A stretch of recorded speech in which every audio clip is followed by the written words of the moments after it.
Bonjour à tous et bienvenue dans le podcast Les Deux Gars d'AdWord. Chaque semaine, nous retrouvons nos deux experts qui s'affrontent pour déterminer qui dominera le monde de Google Ads.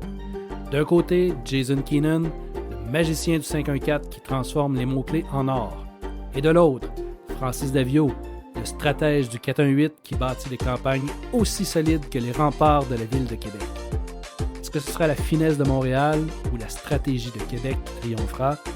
Restez à l'écoute pour un débat aussi instructif qu'excitant. C'est parti pour les deux gars d'AdWord et que le meilleur gagne.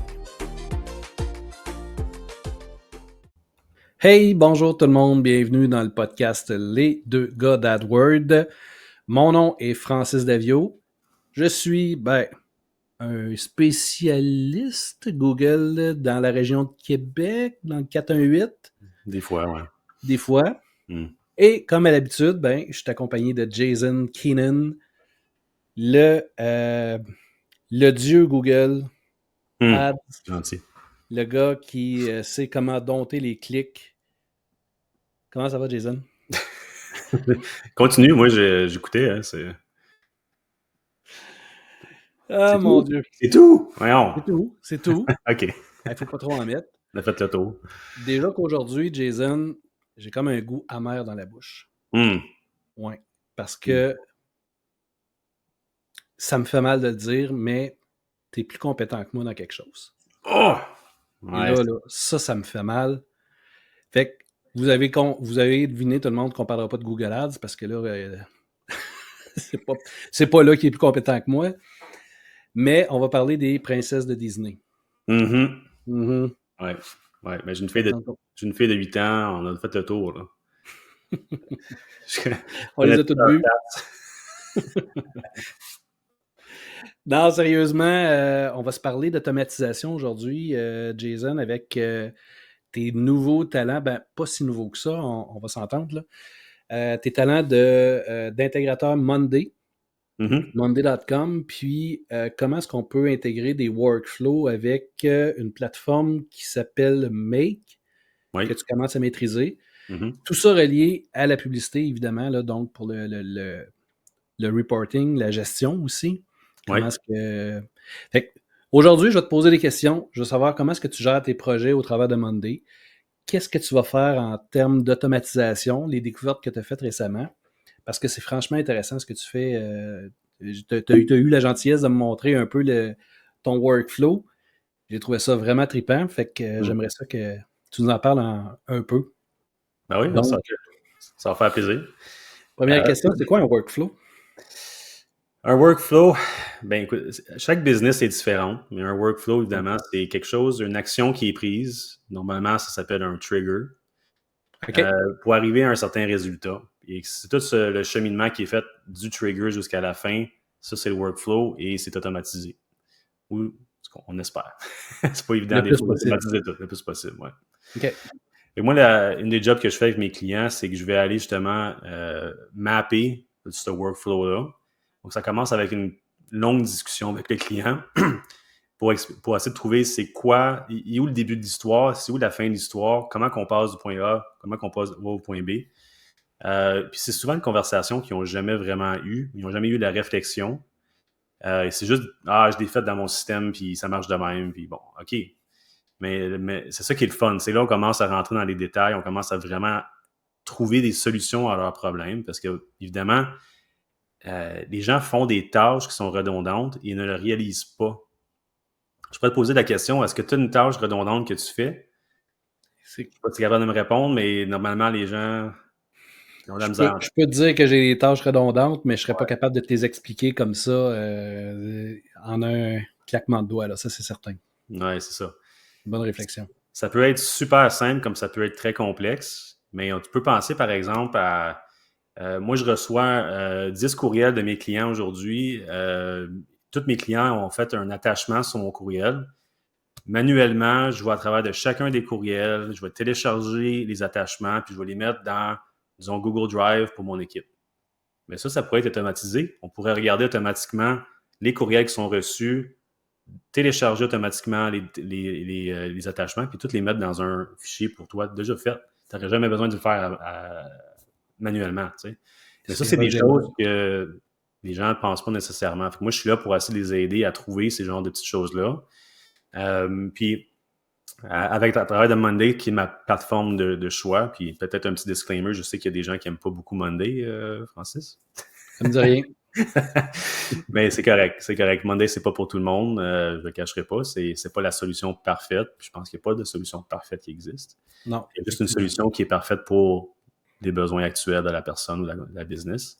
Moi, j'ai juste trouvé que Monday, pour moi, c'était la solution. Puis je me suis spécialisé dans cette plateforme-là. Donc, je suis partenaire officiel, certifié, et je peux aider les gens justement à faire la transition vers des systèmes comme Monday.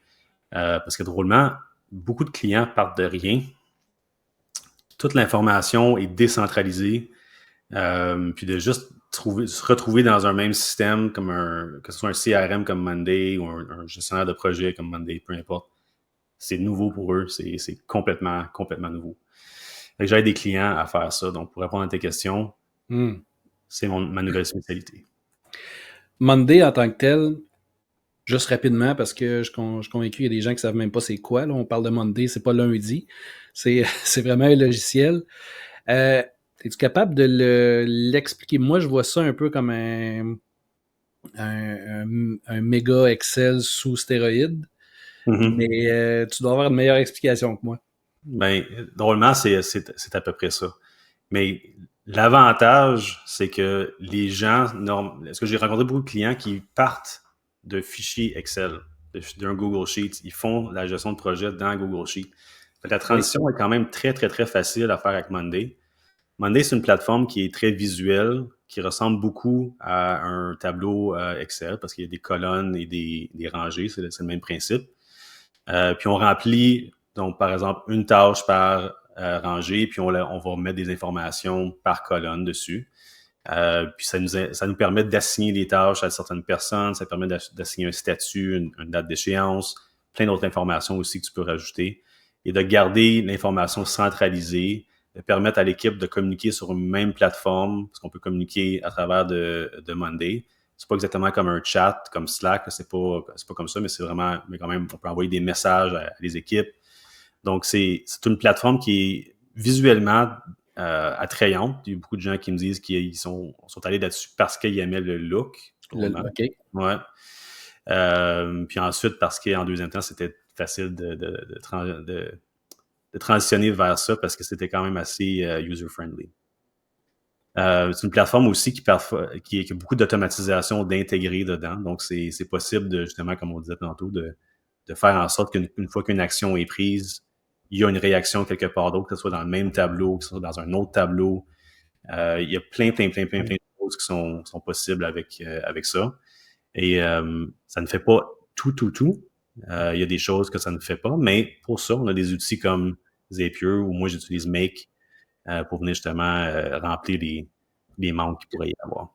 Qu'est-ce qui se fait pas? Tu es capable de le faire avec d'autres intégrations, avec d'autres logiciels complémentaires, ce qui fait en sorte que ton logiciel, il peut faire à peu près tout maintenant.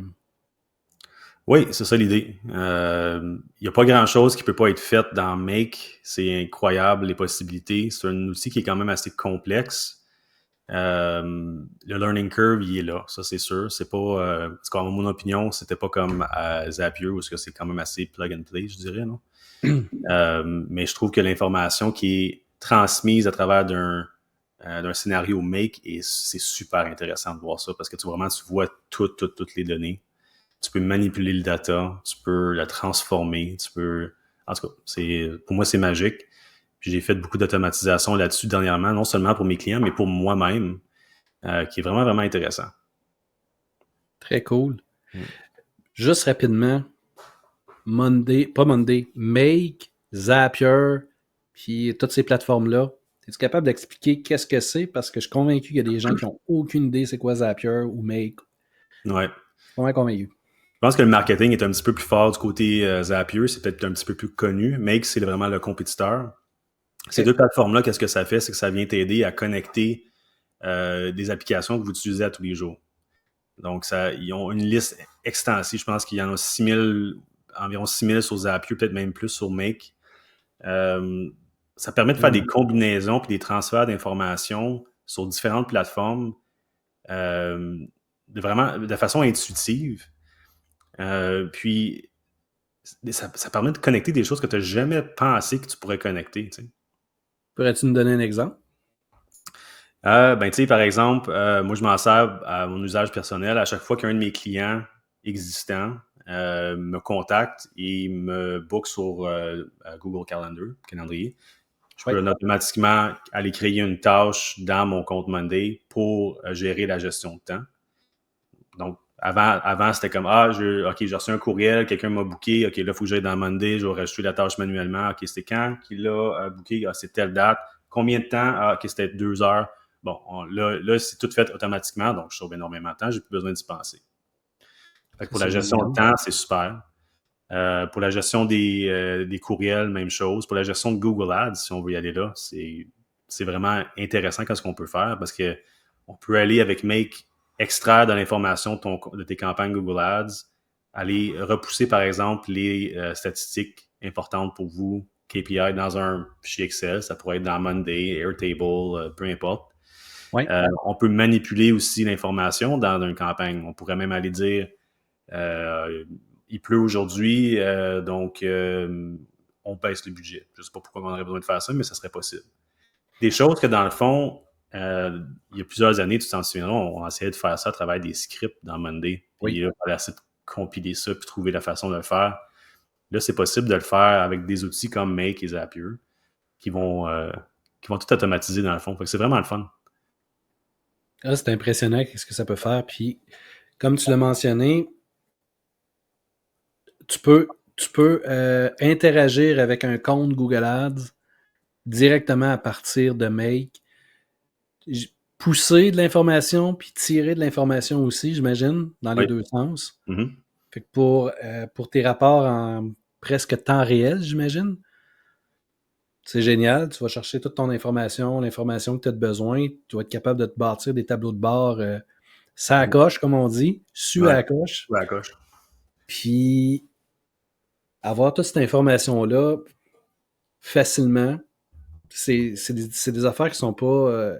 faut se bâtir des rapports, puis après ça, une fois que tu as ton rapport, tu prends tes données, si tu veux les importer, comme tu m'as montré dans Monday, pour avoir même des alertes qui peuvent te dire, qui peuvent t'indiquer un paquet de choses selon ce que tu as besoin.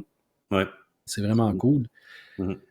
Puis ce que je trouvais bien intéressant de la façon que tu me l'as montré, c'est que tu as parlé d'un workflow tout à l'heure. Donc, les différentes étapes, il y a plusieurs étapes. Fait qu'avec une commande, un trigger, un déclencheur, en fait, tu peux faire déclencher un paquet d'étapes automatisées.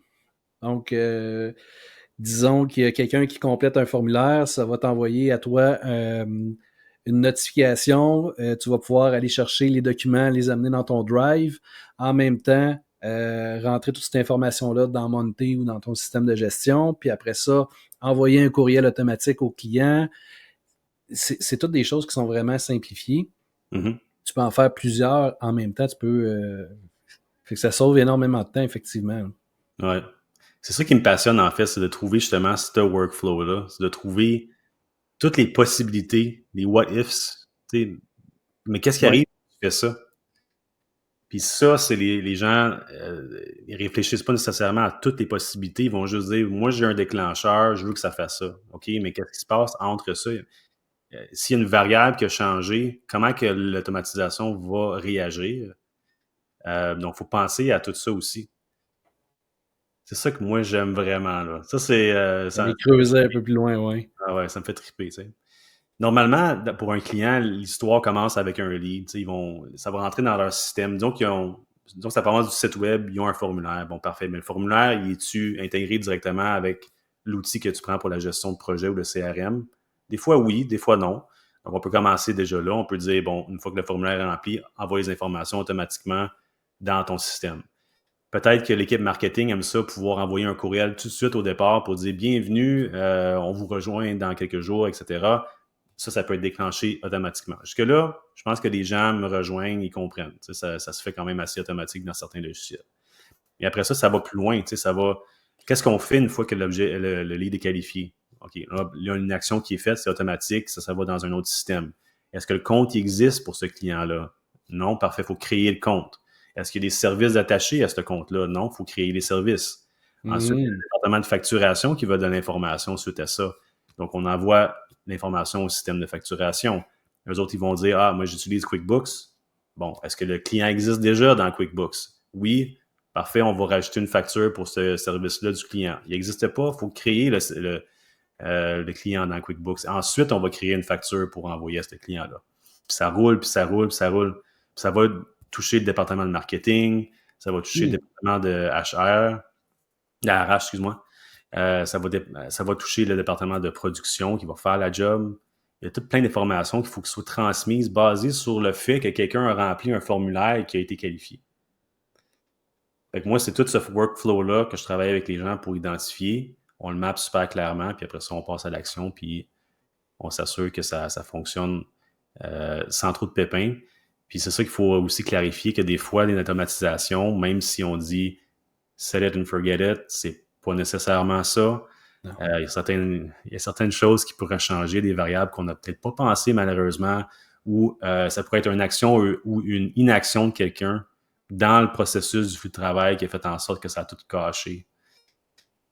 On ne sait pas. C'est pas parfait, mais l'idée, c'est qu'on veut sauver du temps à la personne idéalement.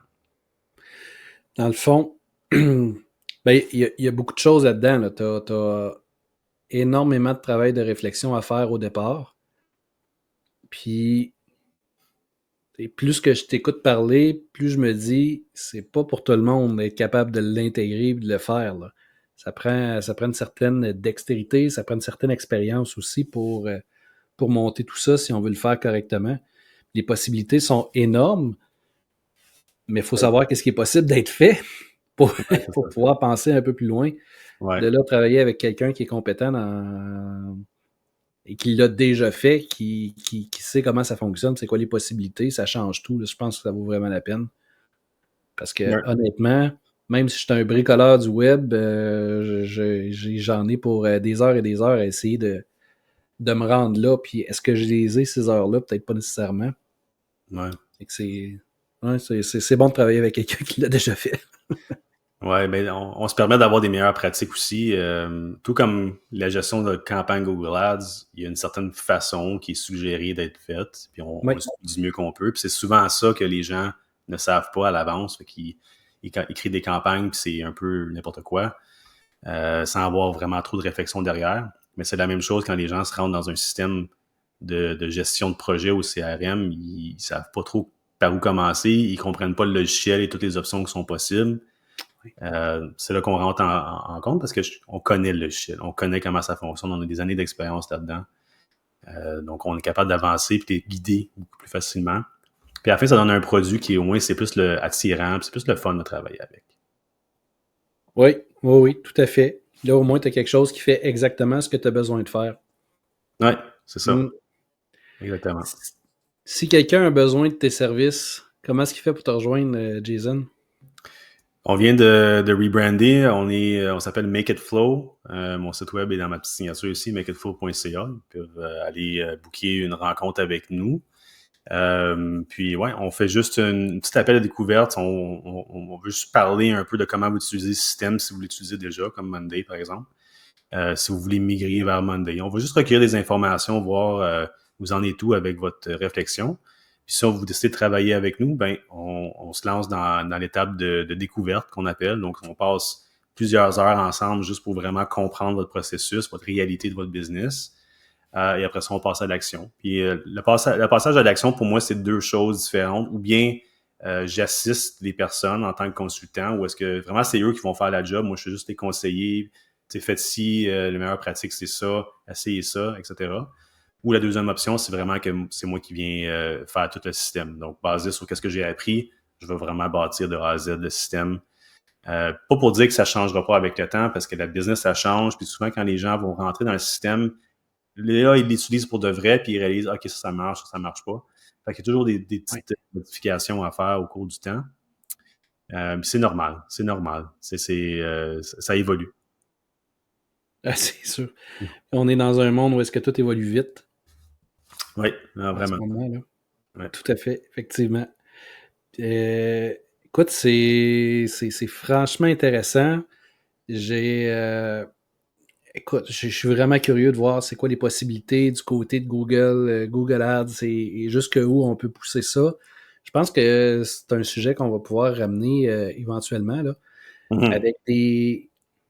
Là, on a présenté un peu qu'est-ce que tu faisais Monday et tout ça, mais je pense que dans le futur, avec des petites capsules sur comment est-ce que Make, comment est-ce qu'on peut utiliser ça pour optimiser nos processus de gestion de publicité. Parce que même si tu t'es rebrandé, tu fais encore du Google Ads, tu es encore un spécialiste Google Ads, évidemment. Fait que je pense que ça serait vraiment, franchement intéressant là, de voir les possibilités puis d'amener des petits trucs et astuces comme ça dans le futur. Tu vas devenir la référence d'automatisation Google. Ouais, mais j'espère. J'espère. Ouais. Super. Eh bien, écoute, je te remercie beaucoup pour ton temps aujourd'hui. Franchement, intéressant. Puis, ben, ça va être un débat à suivre. T'as-tu une idée de sujet pour la semaine prochaine, cher ami? Je pense qu'on devrait retourner un petit peu dans le monde Google Ads. Qu'est-ce que tu en Je penses? pense que oui. Parfait.